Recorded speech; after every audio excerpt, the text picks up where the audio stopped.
it's awesome. What do you make of that game? I mean, just it's like two boxers standing in the middle of the ring, just punching it out in some ways. It shows how much we know and media knows about the 0-0 tie and how it was going to be a similar game, 6-5. Yeah, it's not something I would have predicted. Yeah, I thought after the first period it was just anybody's game. It was back and forth. It was crazy. Fun to be a part of, though. Sorry, how uncomfortable did that feel? Did it feel uncomfortable as a coach, like with that back and forth, no needed save? Yeah, I mean a little bit, but you just get used to.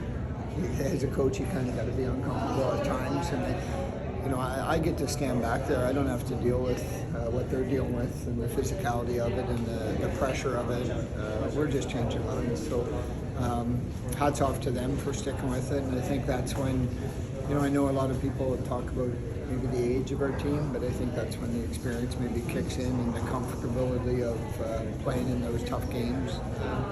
Emotionally, it probably doesn't impact them that much. We're certainly going to, talk about the too many men penalty and overtime, but was it more than that? In this game, what did your team do overall to pull it out in the end? Well, they just we had probably 5 or 6 concepts that I thought we tried to play, and I thought our team did an excellent job of just sticking to those things that made us successful. I think in any games, even when they would come back with a quick one, we just always thought if we just play the right way. I loved our first period. I thought our second period, we let the emotions of the game maybe get the best of us. And I think but a difference maker again, like we said, Pooh will always find a way to be a difference maker.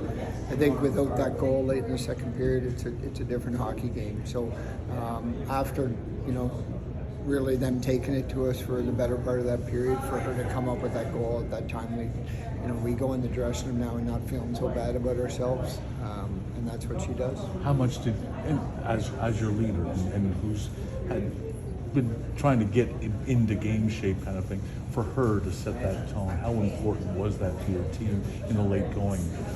I hate to say you're not trying to rely on it and expect it, but I know I've grown to expect it. I remember I had a conversation with her at the hotel, and I just said, we both of us know you're going to find a way to impact this.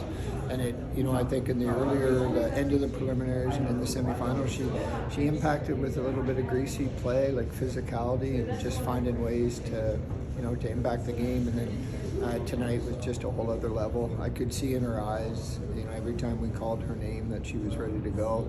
And yeah, it's just special. There's very few athletes in the world that can perform in a pressure situation like she can. And for Serdachny to seal it for you, I'm not sure what that represents, but what does that represent to you? Yeah, it was awesome. Obviously so excited for a young player to get a goal like that. And it's funny, it was almost the mirror image of Knight's goal. Mm-hmm. So we were very frustrated on giving up that goal. We thought we could have had that power play goal, and I guess that's the hockey gods giving us one back. It was almost the exact same goal. She spun around and found the loose puck and put it in an empty net. So good players. Serdachny is a young player, but a good player. They find ways to score goals. As breathtaking and unsettling as that game was, could you, at times, did you appreciate how good women's hockey was being showcased on that ice surface today? I mean, I've known it for a long time. I don't think I need any convincing, but I think I actually, in between periods, said I'd love to be a fan, sitting up there having a beer watching this one. It's back and forth, it's exciting. To some extent, you almost, as a coach, you just got to step back and you're just letting it unfold. I mean, there's all the talks and conversations and video sessions we can have, we're done. The emotions get the best of them. Just nice we came on to the top. Thanks. This was the second highest scoring gold medal game in the World Championships ever. 2015 was the highest, was 12 goals, just missed it by 1. Wow. I'm sorry if somebody asked something similar too, but that game was tied 5 times, 4 different lead changes. When you come into this game knowing the last one was 0-0 heading into overtime, was this the script that you expected? Yeah, not at all. I did expect it to be a little bit. I almost predicted the typical 3-2 win, but it's just nice. I mean, it's nice for fans. It's nice for women's hockey. It's good for the game that you get a little bit of back and forth. It just shows how tight the rivalry is. I think sometimes when people